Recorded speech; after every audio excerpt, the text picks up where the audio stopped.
Quem sabe que 2025 vai ser um ano extraordinário aí?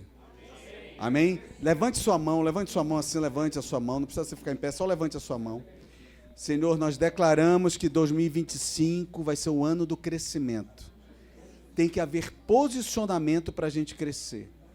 Pai, que os teus filhos se posicionem primeiro em Ti, se posicionem depois dentro de casa, na sua família, trazendo a Tua presença, orando naquele lugar, declarando, que se posicionem também no seu trabalho, seja uma pessoa de exemplo, seja uma pessoa extraordinária, seja uma pessoa que leva não só a presença de Deus, mas realiza muito bem o seu labor diário, seja digno do seu trabalho, em nome de Jesus, se posicione também diante das pessoas com quem ela encontrar, que elas saibam que existe alguém que tem a presença de Deus, evita os palavrões, evita a gritaria, evita, Senhor meu Deus, a raiva, exercer a raiva, em nome de Jesus. E nós declaramos crescimento espiritual, crescimento familiar, declaramos crescimento profissional, declaramos crescimento financeiro, crescimento econômico, crescimento de viagens. A gente vai viajar muito, levanta a mão aí,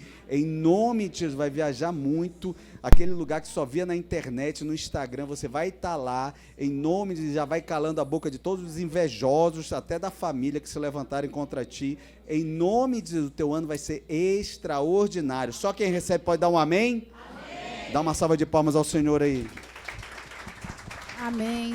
Gente, eu gostaria de convidar a ocuparem esses lugares aqui, ó, mais no meio.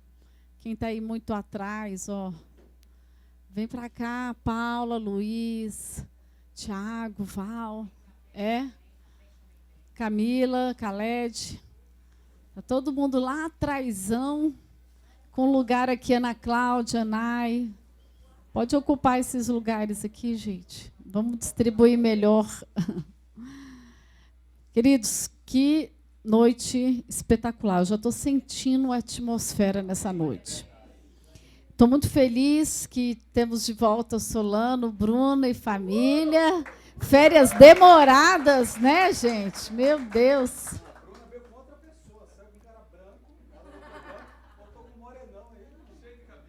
Cheio de cabelo. Fez um implante, aproveitou. E também estou muito feliz que... Quem já ouviu eu falar de uma amiga chamada Cristina? Cris?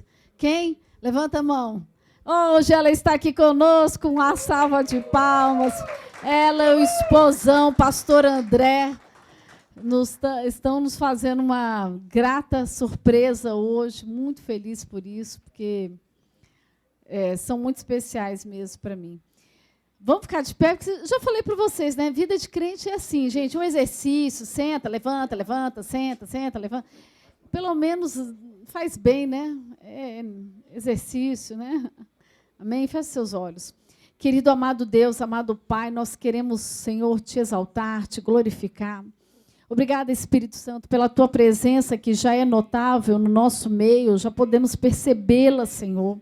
Senhor, age com mais liberdade no nosso meio. Desde já eu quero repreender toda e qualquer distração, toda e qualquer preocupação, todo e qualquer espírito de sono, que muitas vezes a gente acha que é normal, mas é um ataque espiritual para que a gente perca aquilo que vai ser ministrado. Senhor, em nome de Jesus, Pai, que os ouvidos e os corações estejam atentos à Tua palavra. Fala de uma maneira muito individual hoje conosco. Nos ajuda, Senhor. Nos ajuda a crescer no Senhor, nos ajuda a compreender a Tua palavra, nos ajuda, Senhor, a receber e viver no nosso dia a dia. E colhermos, ó Pai, os frutos do que o Senhor está nos entregando. Nós te louvamos, te agradecemos. Obrigada, Senhor, pela Tua presença. Que eu desapareça e o Senhor tome o lugar. Em nome de Jesus. Amém. Amém. Podeis assentar.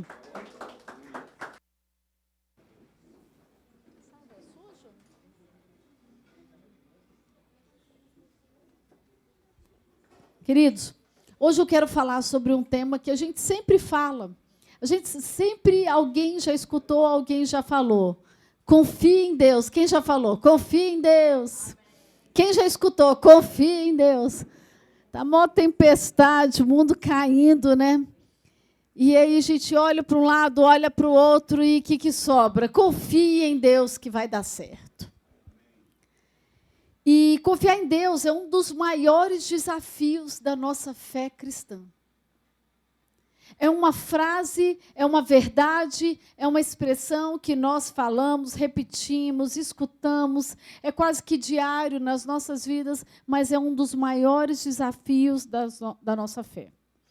E quando as lutas se intensificam, aí então parece que está tudo sem resposta, um silêncio muito grande, é mais desafiador ainda. É quando aquele silêncio, vocês já viram aquela expressão?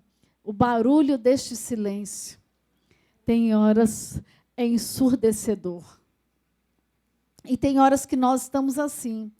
Só que a grande verdade é que Deus nos ouve quando nós oramos.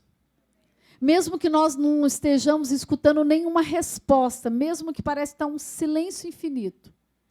Só que nós precisamos aprender a depender de Deus. De fato, depender de Deus. Por quê? Porque nós somos limitados.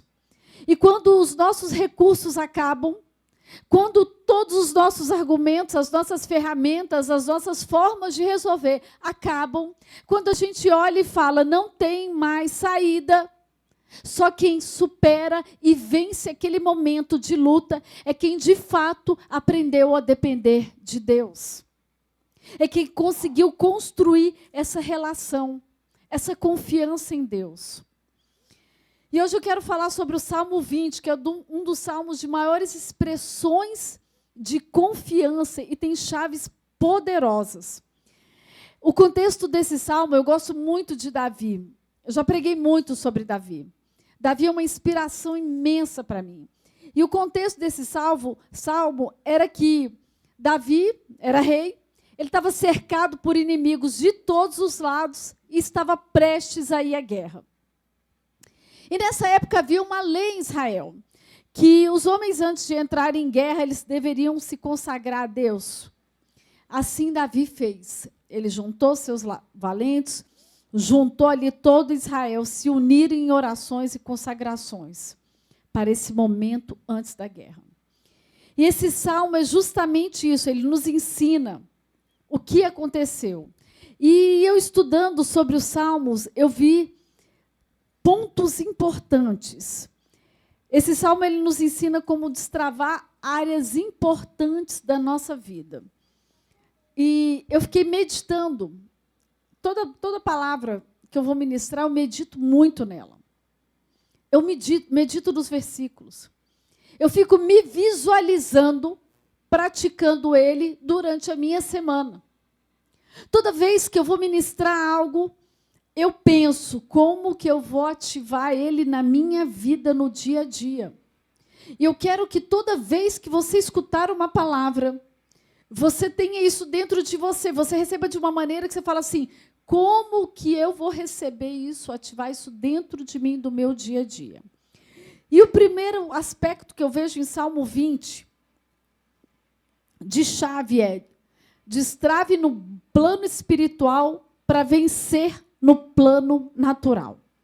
Eu quero que quem quiser acompanhar a leitura do verso 1 ao 4, diz assim.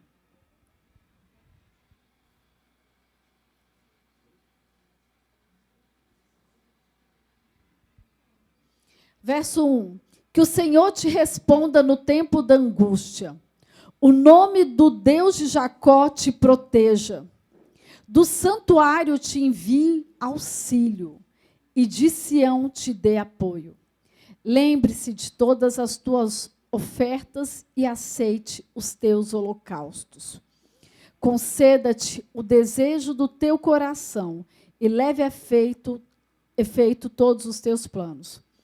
Esses 4 versos eram as orações intercessórias que estavam sendo feitas pelo povo antes da guerra. Eles se juntaram e começaram a fazer essa oração. Essa é a parte da consagração antes da guerra. A oração, queridos, é um dos recursos mais poderosos espirituais que existe. Não existe recurso espiritual. Olha, talvez você pense, vou fazer uma série de estudos, é uma bênção. eu vou jejuar, é uma bênção.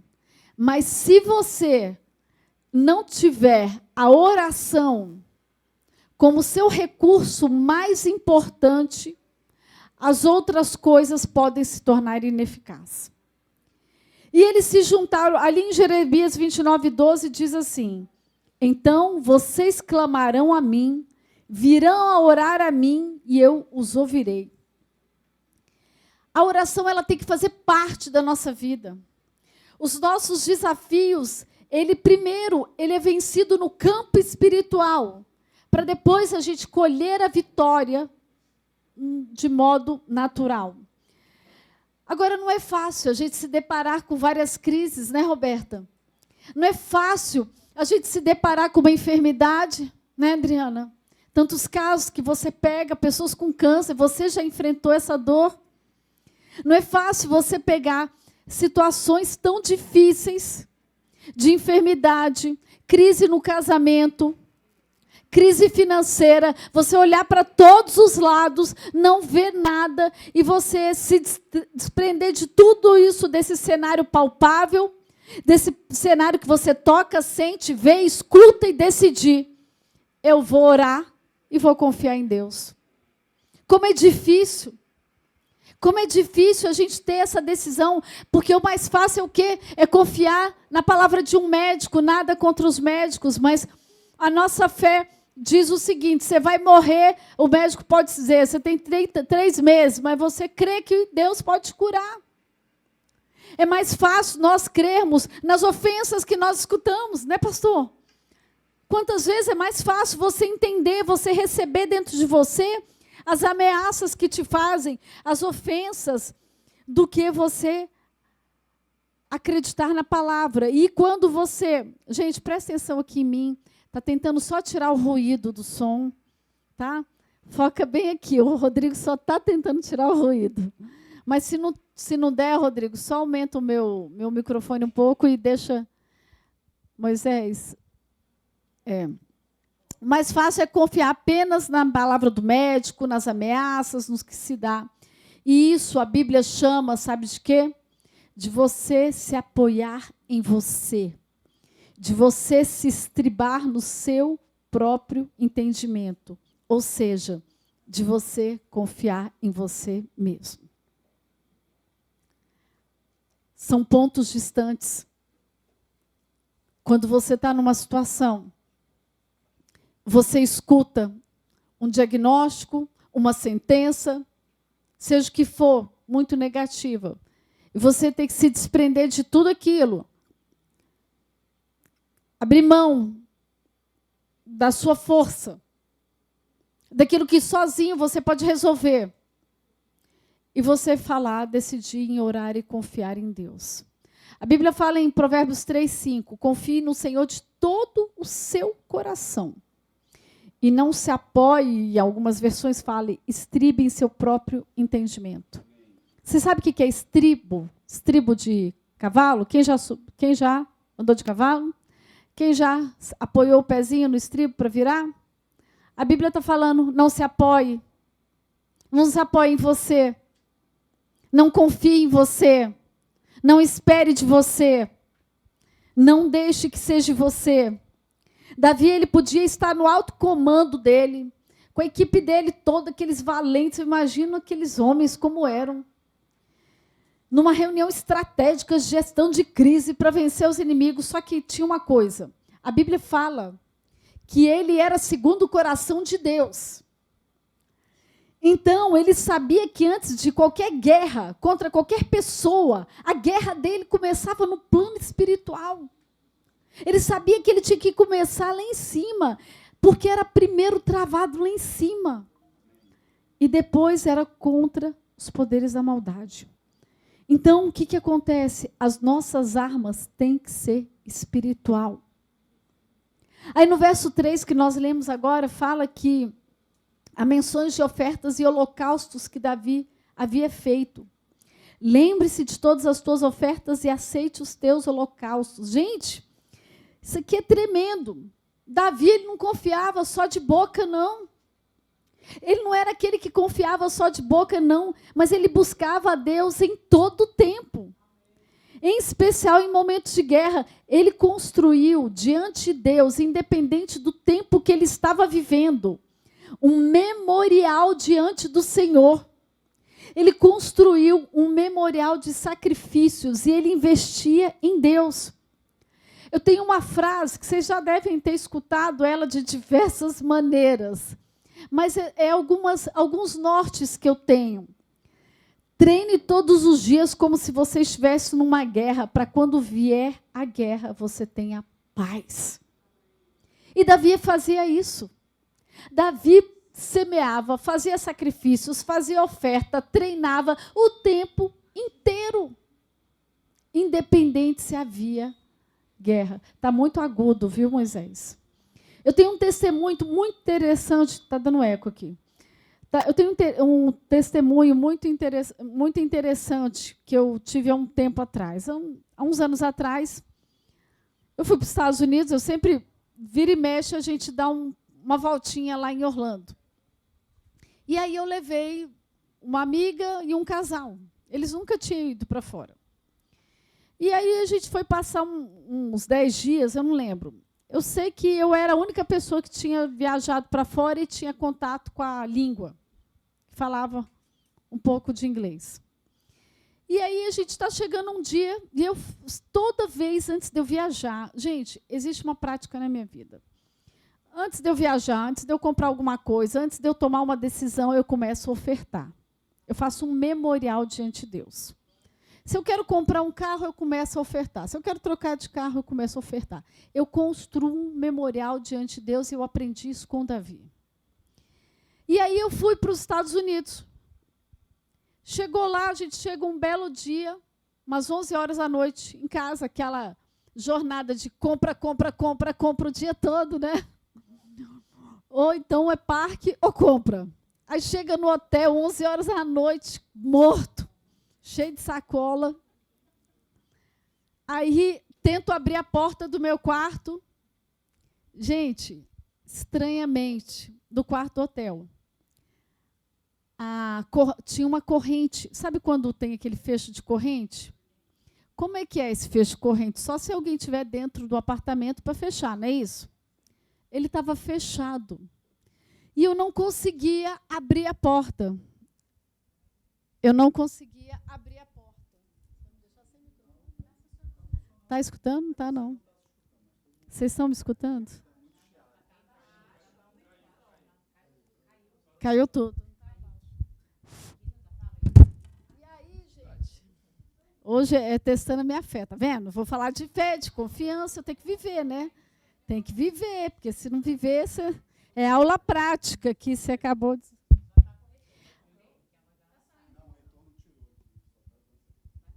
Então, eu vou continuar contando. Vocês estão escutando alguma coisa? Está escutando, Val? Está escutando? Então, vamos voltar aqui para o testemunho. E aí a porta estava trancada por dentro com a corrente. E eu empurrava, a gente tentava e não conseguia abrir. E aí, o que tinha acontecido? Tinham assaltado todos os quartos do hotel. Tinham dado um limpa. Tinham limpado os apartamentos todos. E aí tinha um cara de São Paulo chorando de bermuda no saguão do hotel. Que até, assim, o notebook que ele tinha acabado de comprar, tinha tudo. Levaram tudo. E aí o meu quarto não abria. E aí eu comecei a ficar desesperada. Eu falei, o ladrão está aqui dentro. O ladrão está aqui dentro, porque quem que fechou esse negócio? Quem fechou? E ninguém conseguia abrir. Gente, chamamos a polícia. Aqueles policial americanos gigantes. Acho que a Camila lembra que você teve que fazer a troca do meu hotel. Não sei se você lembra, mais ou menos, que você ainda fez a troca do meu hotel. Que eu fui para um hotel na mesma noite, no dia seguinte. Aí um policial grandão, tipo Solano maior ali, 2 policiais, eles metiam um pé na porta, gente. Esses caras esmurravam, a porta não abria. Aí eles colocaram a lanterna no, na brecha da porta aberta, olharam assim, falou assim, ó, tem uma mala ali, tem as coisas ali, aí conseguiu ver, ele falou assim, não tem ninguém dentro desse quarto, não. Eu falei, minhas coisas estão aí? Está tudo aí. Minhas comprinhas, está aí? Gente, sabe o que tinha acontecido? Eu tinha dado oferta, não tinha? Foi todo mundo assaltado. O meu quarto, ninguém conseguiu entrar. Sabe por quê? Que a porta que Deus fecha, ninguém abre. A porta que Deus abre, ninguém fecha.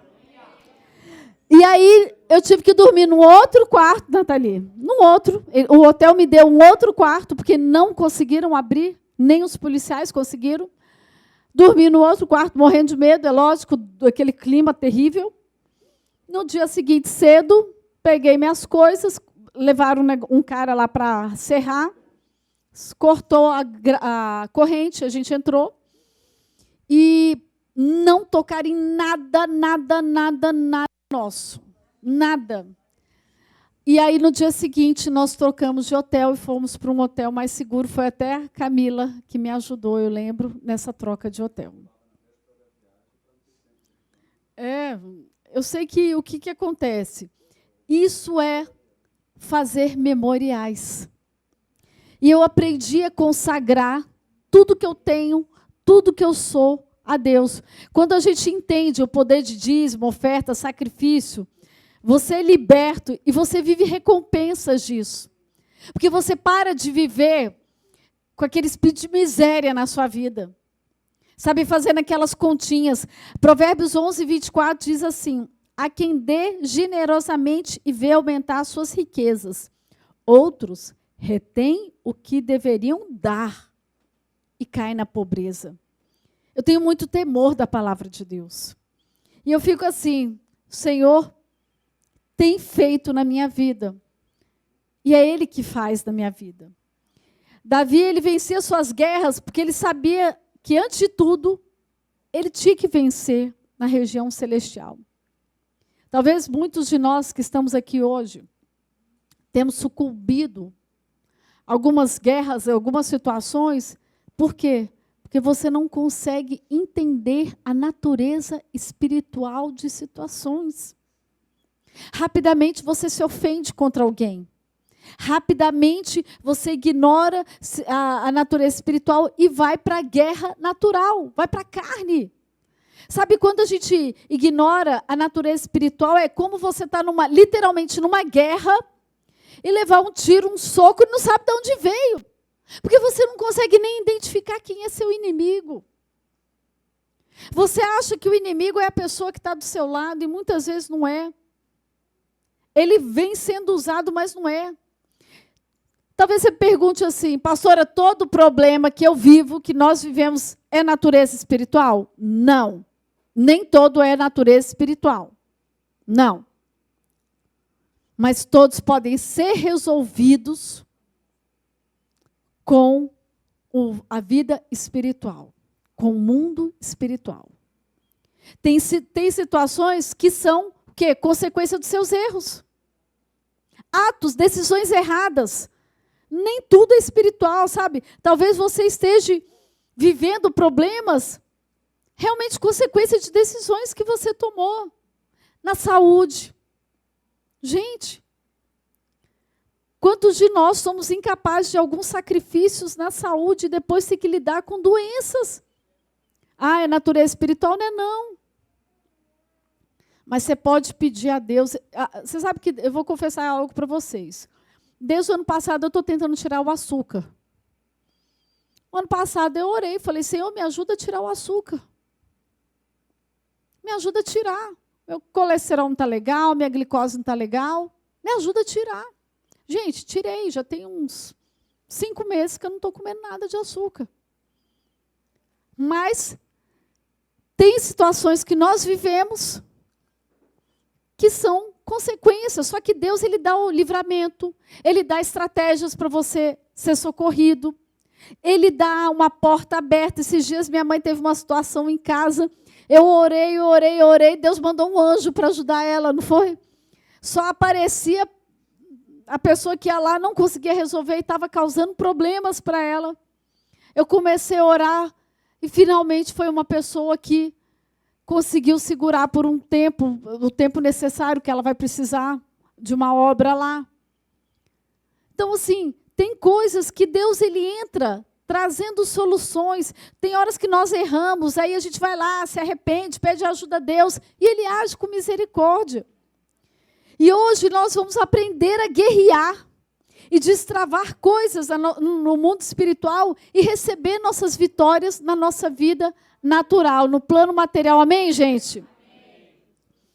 Ou segunda coisa que eu vejo nesse texto: destrave sua visão e se enxergue com a vitória na mão. Dá até uma rima, né, gente? Verso 5, vamos lá. 5 e 6. Saudaremos a tua vitória com gritos de alegria e erguemos as nossas bandeiras em nome do nosso Deus. Que o Senhor atenda a todos os teus pedidos. Agora sei que o Senhor dará vitória ao seu ungido. Dos seus santos céus, ele responde com o poder salvador da sua mão direita. Gente, só relembrando para vocês, isso aqui era a oração de consagração antes dele ir para a guerra. Aí Davi vira e fala assim: olha, estamos aqui saudando a vitória com gritos de alegria. Ele nem tinha ido para a guerra ainda. Olha que poderoso isso aqui. Eles estavam visualizando a festa de comemoração, Cris, antes mesmo de ir para a guerra. Eles já se viam comemorando. Esses versos é a mais nítida expressão daquilo que eles ainda não tinham, mas a certeza que eles teriam. Você sabe o que é isso? Fé ativada. Isso aqui chama-se fé. É você se ver já com a vitória. É você se ver naquele local. É você conseguir se visualizar vencendo aquela etapa de dificuldade e pisando no lugar que você quer. Provérbios 23, 7 diz assim: porque como imagina em sua alma, assim ele é. E olha, não se trata de autoempoderamento. Fala que você vai vencer, fala que você vai vencer, fala que você vai vencer. Mantra. Eu não estou falando de mantra. Eu não estou falando de autoempoderamento. Eu já contei para vocês, né? Que uma moça chegou para mim, ó, Sandra, acorda todo dia e fala, isso aqui vai dar certo, isso aqui vai dar certo, isso aqui. Aí eu olhei assim, falei, tá bom. Não vou nem lembrar disso, vou acordar com aquele sono, precisar tomar um café para... Eu falei, meu Deus do céu, ela acredita nisso. Eu acredito que Deus pode fazer por mim. E é justamente pelo poder que há na palavra de Deus, porque a palavra de Deus é poder, é que as coisas acontecem. Sua visão ela tem que ser destravada para que você veja o cenário além da dificuldade. Você tem que conseguir enxergar o seu casamento transformado, o seu filho transformado, as suas finanças sanadas. Você tem que conseguir enxergar uma mudança na sua vida, a sua saúde em outro estágio. Você tem que começar a visualizar, imaginar isso. Você sabe por quê? O nosso maior campo de batalha é aqui, ó, a mente. A mente é o nosso maior campo de batalha, é onde a gente enfrenta as piores lutas. Não adianta nós estarmos numa luta sem precedentes, enxergar todas as formas que você vai ser destruído. Imagina Davi com os valentes lá. Eita, eu posso levar uma flecha aqui, uma aqui, uma aqui, não sei o quê. Nós não podemos agir assim. Senão, em vez da gente trazer à existência vitória, nós podemos trazer à existência derrota.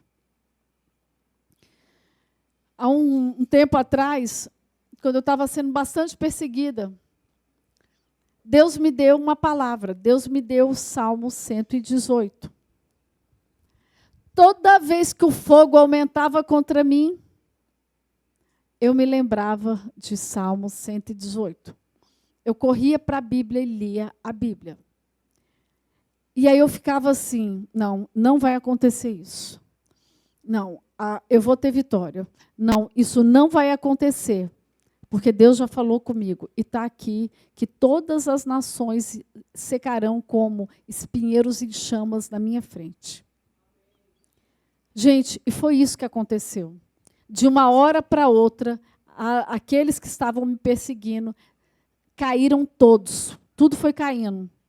Tudo foi caindo. Tudo foi caindo. Todo o mal que se levantou contra mim caiu. Mas eu ficava assim, grudada no Salmo 118. Por quê? Porque eu estava trabalhando a minha mente e o meu coração. Davi e o povo estavam diante de uma guerra difícil. Porque eles estavam cercados de inimigo por todos os lados. Então ele teve que ficar o quê? Visualizando e contagiando as pessoas do lado. Vamos dar grito de vitória, porque a nossa bandeira é o Senhor. Porque eu já sei que o Senhor deu vitória ao seu ungido. Ele trazia a existência. Ele fazia com que todos saudaremos a nossa vitória. Ele fazia com que todos se agarrassem naquilo. E saísse com valentia, com coragem, com confiança. Porque aqui, além da mente deles ser preparada para a vitória, eles estavam declarando a dependência e confiança a Deus. Você sabe por quê? Porque Deus é digno da nossa confiança. E a nossa fé em confiar mais em Deus do que em nós mesmos atrai milagres. A fé é você ir além do que você está vendo, além do que você tem, além do que você consegue. A fé é ir além. É falar, Deus, olha, eu não estou vendo saída. Senhor, eu não estou vendo nada. Eu não estou vendo estrutura, eu não estou vendo condição, não estou vendo dinheiro. Eu só estou vendo uma série de problemas aqui. Mas eu quero dizer, Senhor, que eu confio em Ti. Quem pode declarar aqui comigo? Embora eu não esteja vendo, embora esteja difícil, eu continuo confiando, crendo, tendo a certeza que o Senhor me dará a vitória. Amém, queridos. Sabe, a partir do momento que você confia só naquilo que você tem, em você, nos outros, você pode ter um grande problema, porque a palavra de Deus fala em Tiago 1, que aquele que duvida de Deus não receberá nada dele. Isso é muito perigoso. Você sabe por quê? Porque é duvidar do caráter de Deus. Eu sempre falo isso. Não pense que você, porque você está em luta. Ficar, ai, tadinho, será que Deus vai me abençoar? Será que isso vai acontecer? Ai, meu Deus, eu sou uma vítima. Você começa a duvidar, você está duvidando é do caráter de Deus, viu? Isso é muito perigoso. É a mesma coisa de você chegar da Patrícia e falar assim, pastora, você pega o Mateus amanhã para mim? E eu falo, pego. E aí ela começar, não sei não, acho que a pastora não vai não. Acho que ela não vai não, acho que ela vai largar o Mateus lá na escola. Acho que ela vai esquecer ele. Acho que ela vai atrasar, acho que vai... O que é? É duvidar da minha palavra. E o que vai acontecer? Eu vou ficar chateada se eu souber. Quando a gente duvida de Deus, a gente está duvidando do caráter dele. Tome cuidado. A dúvida não pode fazer parte da nossa vida. Não ignore os milagres que um dia Deus já fez na sua vida. Teu coração em Deus é alguém que se alimenta das coisas dos céus. É alguém que se alimenta. Olha, o que vai vencer na sua vida é aquilo que se alimenta. Se você alimentar mais a carne vai vencer. Se você alimentar mais o espírito vai vencer. Então, quem tiver mais forte vai ganhar. E eu quero liberar uma palavra para vocês essa semana. Essa semana vocês vão ter experiências novas com Deus. Você vai alimentar a sua fé. Você vai destravar a sua visão. Você vai entender como trabalha a fé, como você deve orar, como você vai se portar no mundo espiritual. E você vai experimentar de novo. O que, pastora? Milagres de novo. Eu quero que você repita comigo. Deus vai fazer Com força, gente. Deus vai fazer milagres de novo na minha vida. Aplauda Jesus. Porque quem está achando que viveu a melhor fase da sua vida, eu vim aqui para te dizer que você vai entrar na melhor fase da sua vida. Que o melhor ciclo ainda está se abrindo. O melhor ciclo começa a partir de agora. Quem vai receber isso aqui? Amém. Terceira coisa que eu vejo nesse texto, nesse Salmo 20. Destrave seu nível de confiança e viva milagres. Olha só que fantástico. Versos 7 e 8. Alguns confiam em carros e outros em cavalos. Mas nós confiamos no nome do Senhor nosso Deus.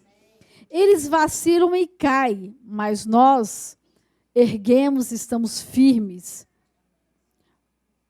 Vacilaram e caíram. Gente, naquela época, um exército era medido pela quantidade de cavalos, carros, armamentos que eles tinham. Quem tinha mais chance de vitória. Então, os inimigos deles confiavam nos equipamentos de guerra que eles tinham. A confiança dos inimigos de Davi era o quê? Os carros, as armas. Era o que eles tinham. E nessa ocasião aqui, não era a situação de Davi. Quem já se viu numa situação assim? Está diante de uma grande guerra e você vê seu inimigo totalmente equipado e você esvaziado. Porém, Davi e o povo de Israel confiaram em Deus. Ou seja, quem foi para aquela guerra, para aquela peleja, foi o exército de Deus. E a primeira batalha vencida aqui foi a do orgulho. Porque Davi e o povo não estavam confiantes no que eles tinham. No braço deles, nos equipamentos, nos carros.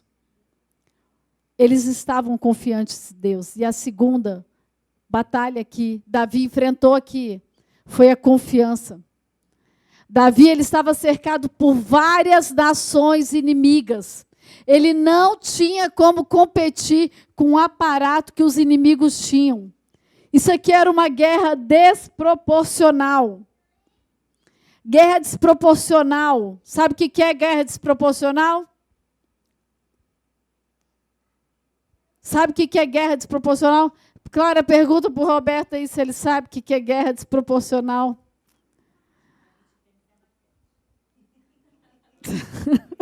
Seria difícil mesmo. Mas é você enfrentar lutas acima do esperado. Guerra desproporcional é você enfrentar lutas acima do esperado. Só que esses momentos ativam algo chamado, repita comigo, sobrenatural. Gente, o que é o sobrenatural? É o natural acelerado. Quando a guerra é desproporcional, essa guerra não é mais minha. Ela é de Deus. Não tem mais como eu lutar.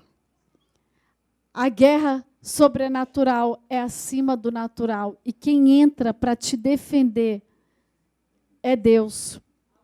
Aí a vitória não vai mais depender de você, é de Deus. Deus, Ele conhece os limites de cada um de nós. Sabe, talvez você esteja aqui hoje pensando, pastora, está tão difícil que eu estou vivendo. Está tão difícil. Mas eu quero dizer uma coisa, Deus conhece os nossos limites. Muitas vezes, sabe quem não conhece os nossos limites? Nós mesmos. A gente acha que não aguenta. Mas aguenta. Vou te dar uma notícia, você aguenta. Por isso que você está aqui hoje, aguenta. Deus, Ele conhece os nossos limites e Ele não vai permitir que a gente entre numa guerra desproporcional sem Ele. Porque sozinho nós iríamos ser destruídos, mas Ele está junto. Sabe, luta grande é igual sobrenatural ativado, que é igual vitória grande. Não tem como, vai dar certo. E é difícil, tem horas que As lutas deixam marcas, né, gente? Quem é que gosta de luta aqui? Você gosta, Solano? Parabéns. Pensa bem no que você está falando. Você gosta, Solano? Não, eu estou falando de luta aqui. É difícil, tem horas que as lutas deixam marcas. Só que eu quero te dar uma notícia. E essa notícia, você nunca vai poder esquecer ela. Davi, ele enfrentou leões e ursos, que deixaram marcas nele. Só que Davi não teria sido rei se ele não tivesse as marcas dos leões e dos ursos. Porque foi porque ele tinha aquelas marcas das guerras que ele enfrentou no campo, é que ele pôde chegar no rei Saul na época e falar: deixa eu enfrentar Golias, olha aqui as minhas marcas, as minhas cicatrizes, as minhas marcas, porque eu consegui enfrentar leões e ursos lá no campo. Esse Golias não vai ser nada. Ele era um jovem, pequeno, não era guerreiro de exército quando ele foi diante de Golias. Se ele não tivesse essas marcas foram os degraus para a promoção dele. Ele não teria se tornado rei. Preste atenção em algo, guarda algo no coração de vocês. Não fiquem morrendo por causa de uma luta. Não acabe o interior de vocês porque você teve uma perda. Porque você está sofrendo situações, porque Deus vai usar essas situações para te colocar em níveis mais altos. Não tem nada perdido na nossa vida. Nada que nós passamos nas mãos de Deus é desprezado. Não é, Deus não despreza as nossas dores. Amém ou não amém, gente? Sabe, Deus nunca nos prometeu uma vida sem luta. Essa história de ficar na piscina tomando champanhe esperando Jesus voltar é falácia, gente. Não é assim, não. A gente tem luta. Mas se você confiar a sua guerra a Deus, entregar ela, você nunca vai perder. Mas os inimigos cairão diante de você. Amém, gente? Quarta coisa que eu vejo nesse texto. Verso 9. E último aspecto. Destrave a unidade e receba a bênção. Verso 9 fala: Senhor, concede vitória ao rei. Responde-nos quando clamamos. Quando o povo se posicionou a favor do rei Davi, das guerras deles, quando o povo ajudou o rei a ganhar a guerra, Deus lhes deu acesso a respostas e a milagres. Presta atenção numa coisa. Para de pensar só no que você está vivendo. Para de enfrentar só as suas guerras. Tenha coragem de ajudar alguém. Tem gente que só liga para o outro quando quer alguma coisa. Quando precisa de alguma coisa. Mas não quer se relacionar. Mas quer um favor. Quer algo, mas não quer, sabe, se oferecer. Não quer servir, não quer estar junto. A vida dele gira em torno dele mesmo. Só liga quando quer alguma coisa. Sabe, vamos deixar de ser egoísta e omisso. Vamos deixar. Seja presente. Porque talvez um dia essa porta que você bate só quando te interessa, pode fechar. Começa a se envolver. Tem pessoas que têm uma postura tão reservada, que você pensa que é reservada, mas é egoísta. Que não é capaz de oferecer uma ajuda em nada para ninguém. O povo aqui teve vitória, porque comprava as guerras do rei, estavam juntos nas lutas, caminhavam juntos. Muitas vezes a luta de alguém é a sua oportunidade de semear uma grande vitória na sua vida. A vitória do rei era a vitória do povo. E por fim, gente, esse salmo traz chaves que destravam a nossa vida, porque destrava a nossa visão. destrava o nosso nível de fé, dá norte em nossas decisões. A Bíblia fala que Davi, aqui no caso, ele era segundo o coração de Deus. Deus espera que nós sejamos segundo o coração dele. E que é uma pessoa ser segundo o coração de Deus? É alguém que não erra? Não. Nós vamos errar. Ser segundo o coração de Deus é alguém que deseja a presença de Deus. É alguém que busca a presença de Deus. É alguém que se interessa em estar na presença de Deus, seja em qualquer circunstância. Seja na guerra, mas seja também na alegria. Seja na bonança.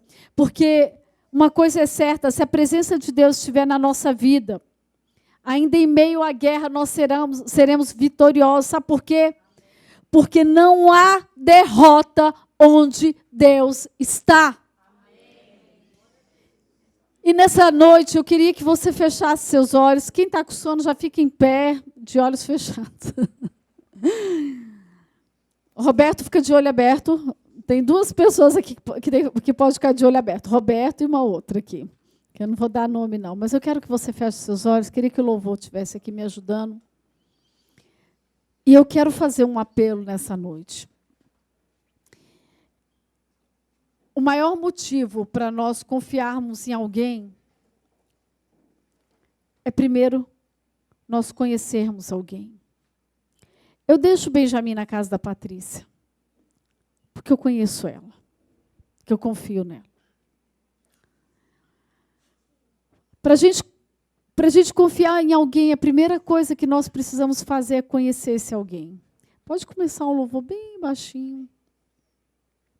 Ninguém confia em um desconhecido. Ninguém confia em um desconhecido. Talvez essa noite você precise conhecer a Deus. Conhecer esse Deus que nós falamos dele todo domingo aqui. Talvez você tenha ouvido falar de um Deus que seus pais conheceram. Talvez você tenha ouvido falar de um Deus que alguém falou, mas você de fato não teve as experiências de andar com ele, de experimentar dele. Então, o primeiro motivo de você confiar no Senhor, você precisa primeiro confiar nele. E depois, porque Deus tem um plano maravilhoso para as nossas vidas. A Bíblia fala em Jeremias 29 que os planos dele para nós são maiores. Então, talvez você fale assim: pastor, eu já estou na igreja há 10 anos, mas eu não conheço Deus ainda. Como pai, como esse que vai nas guerras, como esse que luta por mim, como esse que fala comigo, como esse que responde na hora que eu preciso, como esse que me abraça na hora que eu estou sentindo um vazio, uma solidão. Talvez você não conheça o Senhor nessa profundidade. E se você não conhece, eu quero que você fique de pé onde você está. Eu quero orar por você para que você tenha uma experiência nova. Para que você aprenda, sabe, a acionar o plano espiritual. Para que você aprenda a, de fato, vencer as suas guerras, as suas batalhas com mais eficácia, com menos dores, com menos, sabe, coisas difíceis. Eu queria que você ficasse de pé. Você que quer conhecer mais profundamente a Deus. Talvez você conheça pouco, é raso. E eu sei que tem pessoas que estão assim. Não precisa ter vergonha. Porque o Senhor quer se apresentar como o general de batalhas da sua vida. Aquele que vai estar à frente da sua guerra. Ele quer se apresentar, amém, glória a Deus. Ele quer se apresentar como seu pai. Quem é o pai que vai deixar o filho sofrer? Quem é o pai que vai querer deixar o seu filho se estrepar no chão? Não existe isso. Mas talvez você precise se aprofundar na presença do Senhor. Talvez você precise entender que as suas guerras não são guerras naturais. São guerras espirituais que você precisa conhecer mais Ele para você guerrear e ter vitória. Talvez você precise, querido, entender que o Senhor quer que você tenha uma confiança maior nele, que a sua visão seja além, que você saia do seu, sabe, quadradinho, você compre a guerra de alguém, que Deus quer te treinar.